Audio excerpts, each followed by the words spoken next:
Always want to do that. Is that still okay? Thank you.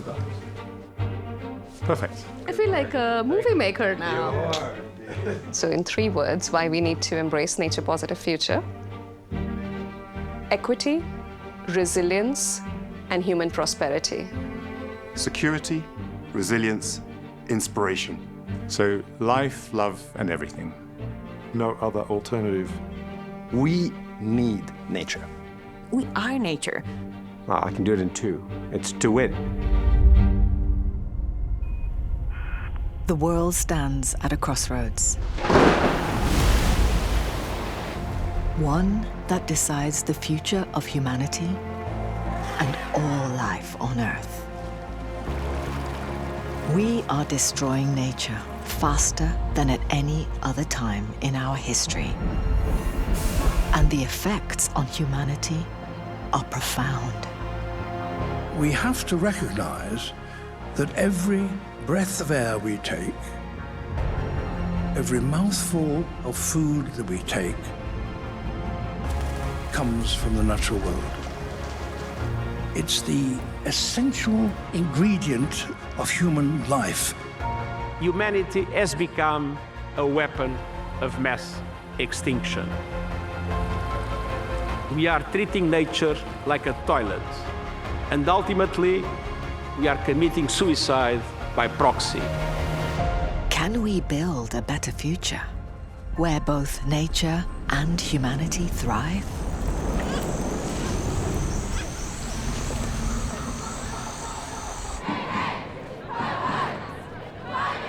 It began with a bold vision. In 2015, the Paris Climate Agreement provided humanity with a framework for decisive action in the face of rising climate emergency. Le pari pour le climat est accepté. This confidence inspired the global community to pursue an equally ambitious goal. One that focused on halting the catastrophic loss of nature and driving its recovery.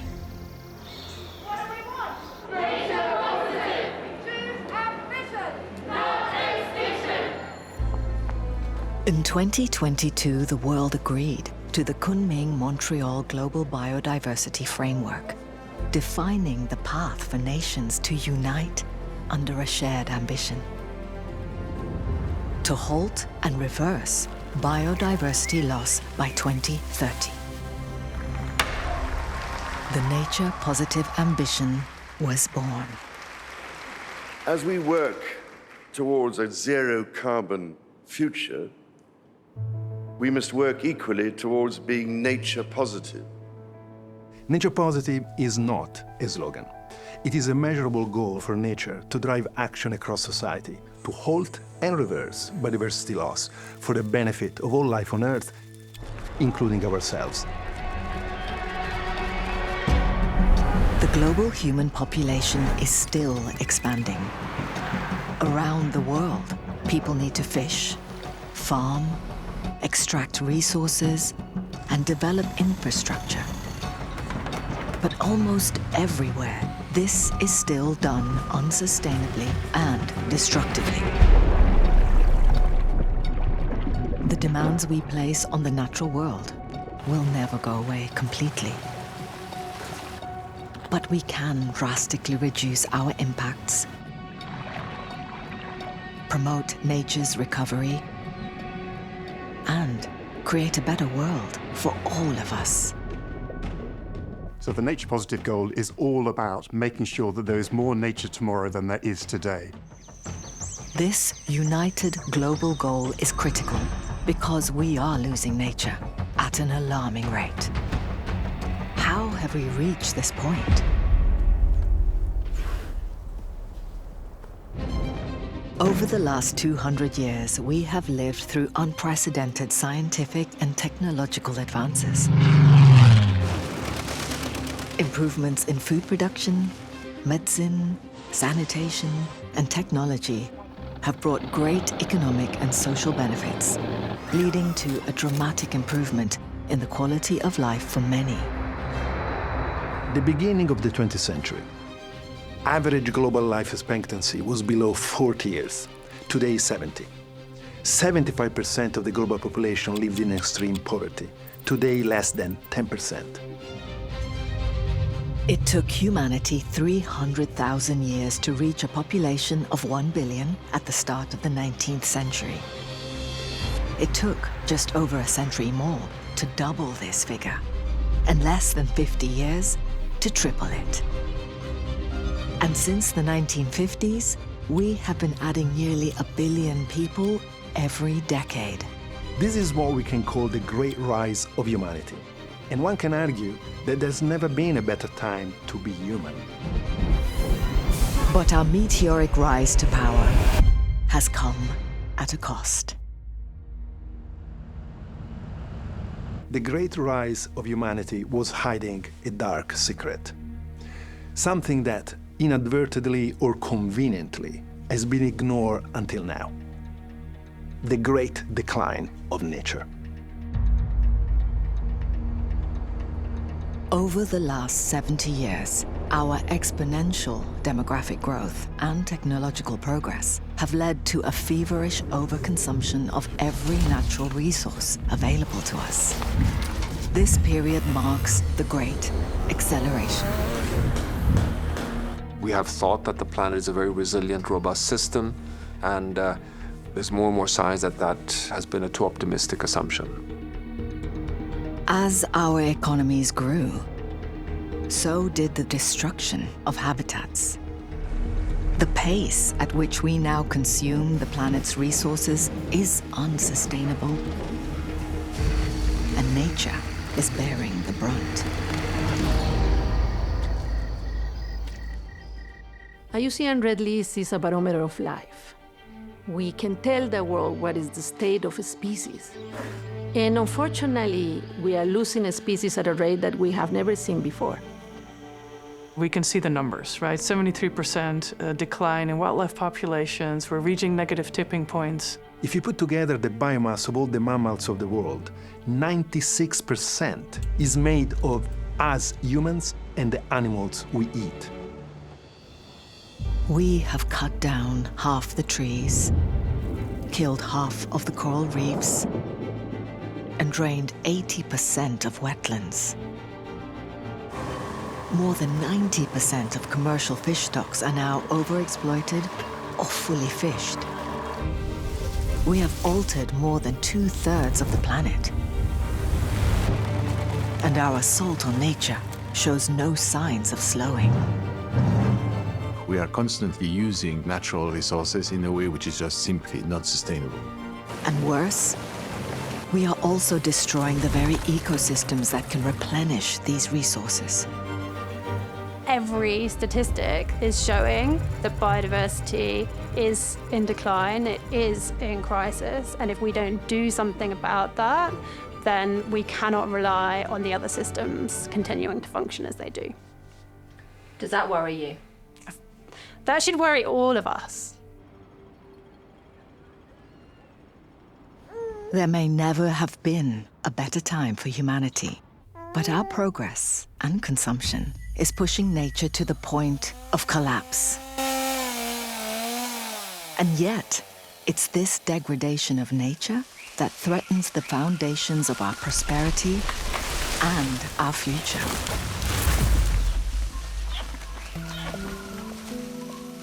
The great rise of humanity and the great decline of nature represent the two sides of today's development paradox.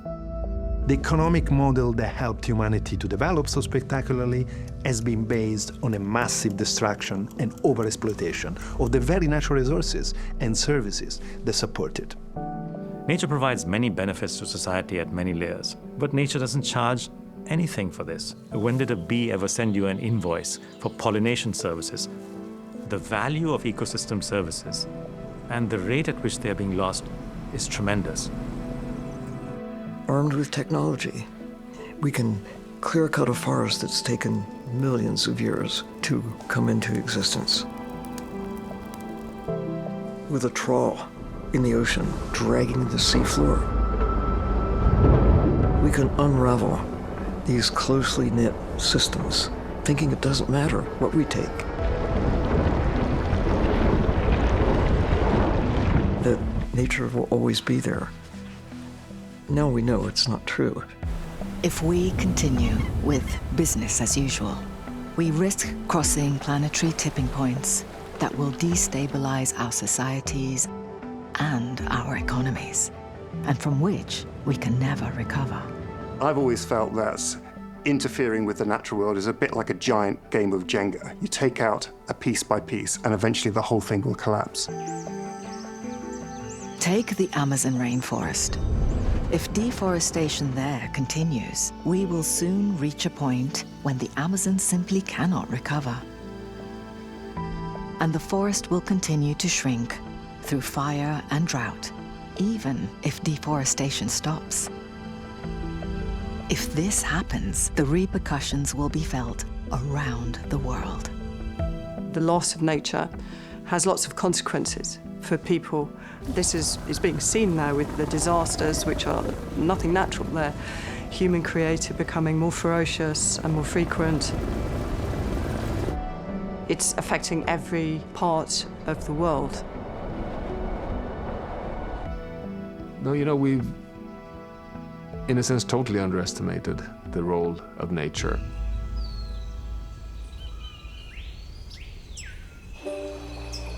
Nature gives us everything that matters, everything that we all need to live and thrive. A stable climate, the air we breathe, fertile soils, and clean water. Healthy ecosystems regulate water flows, help prevent floods, fires, and droughts, and protect our coastal developments from powerful storms. And nature is our greatest ally in the fight against climate change. Natural ecosystems on land and in the ocean have captured and neutralized more than half of the CO2 that we have emitted into the atmosphere. Without nature to offset the damage we're causing, vast swathes of the planet would already be unlivable. This is the great threat we are facing, and we're already seeing increased poverty, hunger, and forced migration as a result of our disregard for nature. All the science we have today shows that we are in danger, but we have not yet lost it. The window is still open to turn back. So far, what we've learned is that nature is remarkably strong and able to rise after long periods of stress. It is this very knowledge that marks a critical turning point for our species. For whilst we are in the midst of the greatest threat humanity has ever faced, we are also experiencing a great awakening. Today, we know we are the most environmentally aware generation of all times. More and more people understand that halting and reversing nature loss is key to our economy, our society, our health and well-being. In this great awakening lies hope and the seed of change. We are now able to recognize the existential threat we're facing from nature loss.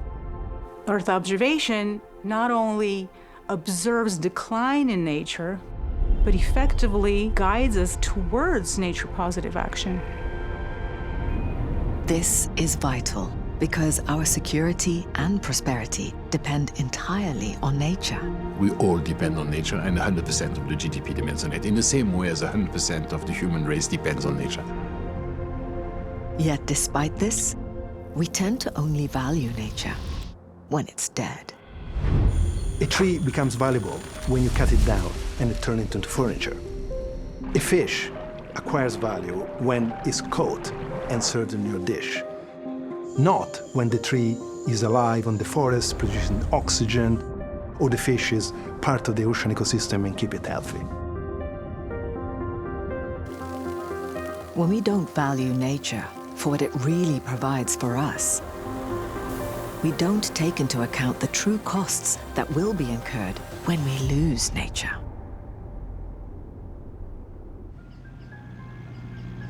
Soil is a good example. We are extracting so much of the nutrients from the soil without giving it back. That is going to hit us very soon through prices in agricultural produce, disrupting value chains, but also entire economies. We have to find a way to put the natural capital or nature on the companies and maybe countries' balance sheet so that each of the economic decision making is based on the real value, monetary value of natural capital.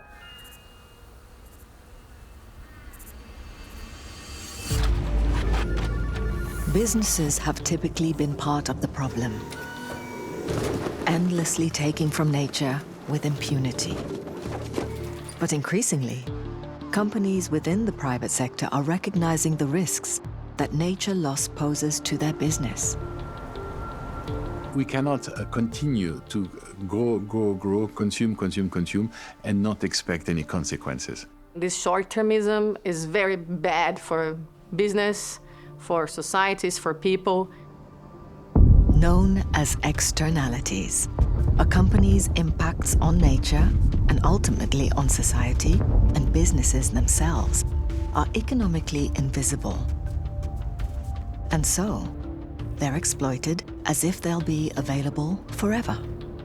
This represents significant risks for companies to not fully understand how they both impact and depend on nature. Negative externalities need to be managed, need to be measured and reduced.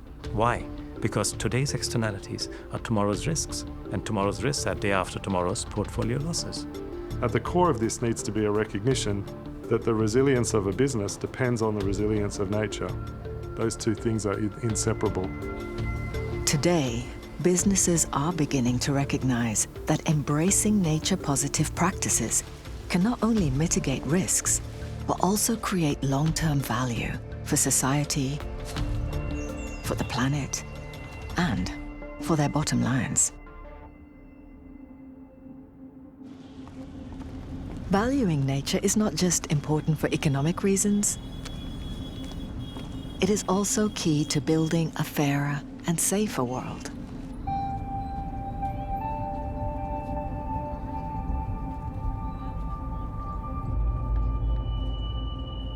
Nature positive is a vehicle for the economy, for stable societies, for human health. The only way we can build a people-positive future is to secure a nature-positive one. It'll be hard to deliver equity for people if we don't have better ecosystems. It'll be hard to develop better ecosystems of nature without equity for people as well. It's about understanding the responsibility that we have in keeping a planet that is hospitable for children and for future generations. If we don't act now, we are basically delaying the cost of inaction into the future. Sadly, it's not a long-term future. It will be here before we know it. We stand before what is perhaps the greatest choice ever faced in the history of our species.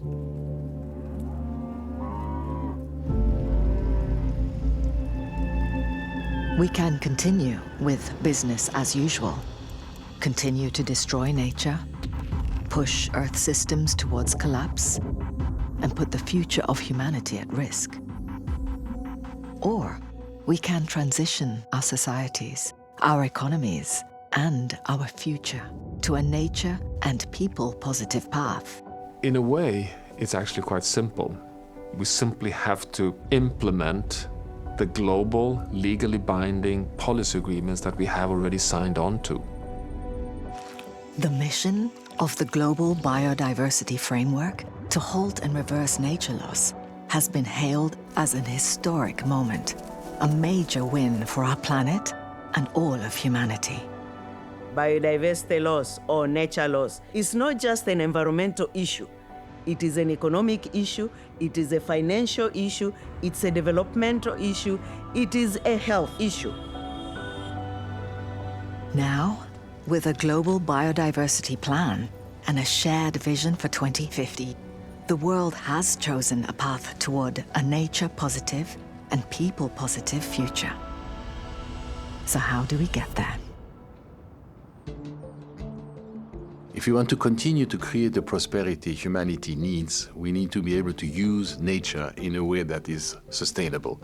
The best way to do this is to actually start to measure it.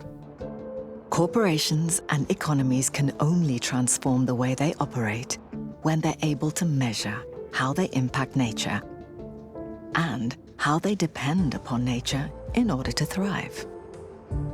And they will only be held accountable when they disclose these impacts and dependencies.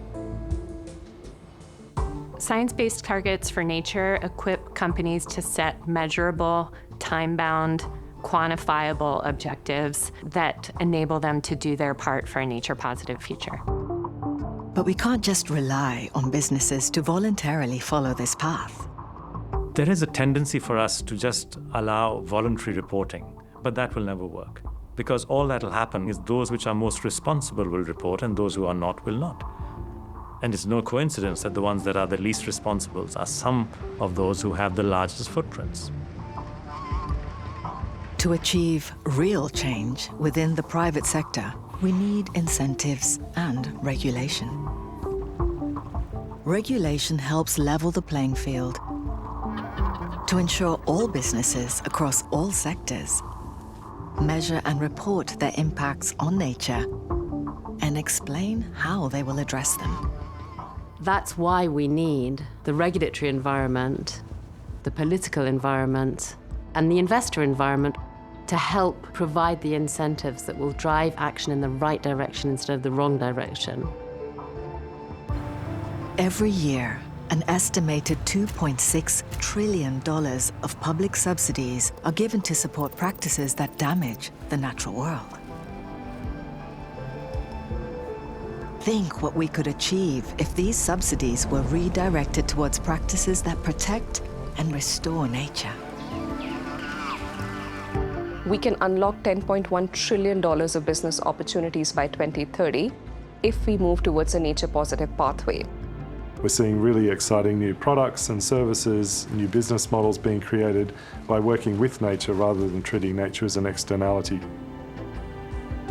The opportunity for those that understand their relationship with nature is massive, and it's those companies, those financial institutions, those governments that are going to succeed in the future. Yet, despite growing momentum to embrace a nature-positive future, significant challenges remain. Listen, transition is messy. And many people, instead of feeling engaged, they feel like totally overwhelmed. They don't know how to act. They don't know what to ask. And then it becomes, how much of your lifestyle are you willing to give up to solve this problem? Well, I can tell you, that's completely the wrong mindset. Here it is, we will all lose if we continue the business usual pathway. That we know with 100% certainty. We must change the narrative. We need to move away from a worldview that sees protecting nature as a burden. I think we need to recognize that the biggest barrier to achieving a nature-positive goal is ourselves at the moment. We will not be able to reach a nature-positive approach if we don't understand that nature itself has rights. If we continue viewing nature as a resource and not as a source of life. We need to see the recovery of nature as an investment in a stronger, more resilient economy and a more equitable world. More than ever before, we understand the problem and we know the solutions. First, protect more of the nature left on the planet. Second, restore what we can. Third, transition key economic sectors from nature negative to nature positive practices. And fourth, redirect public subsidies and private investment to support these nature positive transitions. If we continue to scale our actions in protecting, restoring, and investing in nature, then not only will nature have the opportunity to thrive, but the benefits to our economies and societies will grow. I'll tell you an amazing story I just heard. So I was recently in South Africa. And there was a jobs program set up by the government to put young people into work. And we've been using that program to train people how to restore watersheds. The money, as it inevitably does, eventually ran out. We went back 6 months later, and what was stunning to me is that the village has continued to do the work for free because they're getting more water. The community kept doing the activity because they were seeing the benefit. That's the nature positive economy. If we work together, we can restore nature to levels that no one alive today has ever known, resulting in a safe, more equitable, and more prosperous world. Becoming nature positive is therefore not just an aspiration, it's a responsibility. And perhaps the most inspiring and exciting project any human generation has embarked upon. It's not a sacrifice. It's not a big cost. It's actually a pathway towards a more modern, prosperous, equitable, secure, and healthier future. We have created these systems, the financial system, the economic system, the political system, and that means that we can change them. I want to tell everybody out there that you are a part of the solution towards a nature-positive future. I have 4 grandsons. I have 1 great-grandson. I know that what we do or fail to do right now will have a magnified impact on their future and all the rest of life on Earth. Nature positive is not a vision, it's a must. It's something that we have to do. We are the ones who hold the pen and can write the next chapter in the history of humanity. We can be the heroes and embrace a nature-positive future, or we can be remembered as a failing generation that let nature collapse and destroyed our own future.